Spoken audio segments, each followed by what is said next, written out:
Pemirsa, Kabupaten Tabanan benar-benar menunjukkan militansinya sebagai lumbung suara PDI Perjuangan di Provinsi Bali.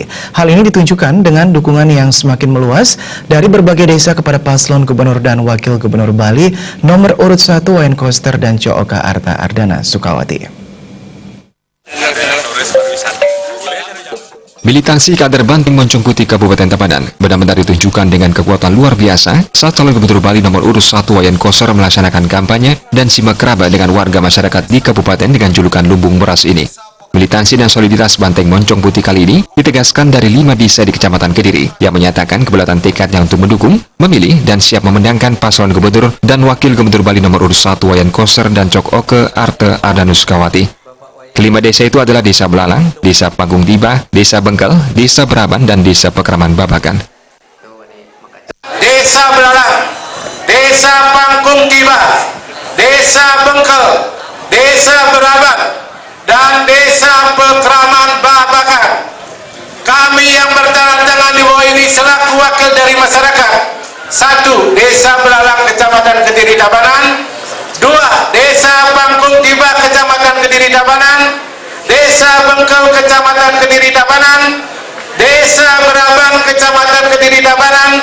Dan Desa Pekraman Babakan, Kecamatan Kediri Tabanan. Menyatakan mendukung dan siap memenangkan Koster Aceh sebagai gubernur dan wakil gubernur Bali periode 2018-2023 dengan target perolehan suara minimal 85%. Mari kita buktikan Desa Belalang kembali ke PDI Perjuangan. Kita dukung Koster Aceh. Terima kasih Bu. Cagup Koster menyatakan terima kasih atas dukungan warga dari 5 desa tersebut. Kedepan, Cagup Koster bersama Cooka Arta Ardana Sukawati dengan visi Nangun Satkati Loka Bali akan menata pembangunan Bali secara holistik melalui pola pembangunan semesta berencana. Visi itu memiliki makna menjaga kesucian dan keharmonisan alam Bali beserta isinya untuk mewujudkan kehidupan kerama Bali yang sejahtera dan bahagia skala niskala, menuju kehidupan kerama dan bumi Bali sesuai prinsip ajaran Trisakti Bung Karno yang berdaulat secara politik, berdikari secara ekonomi, dan berkepribadian dalam kebudayaan.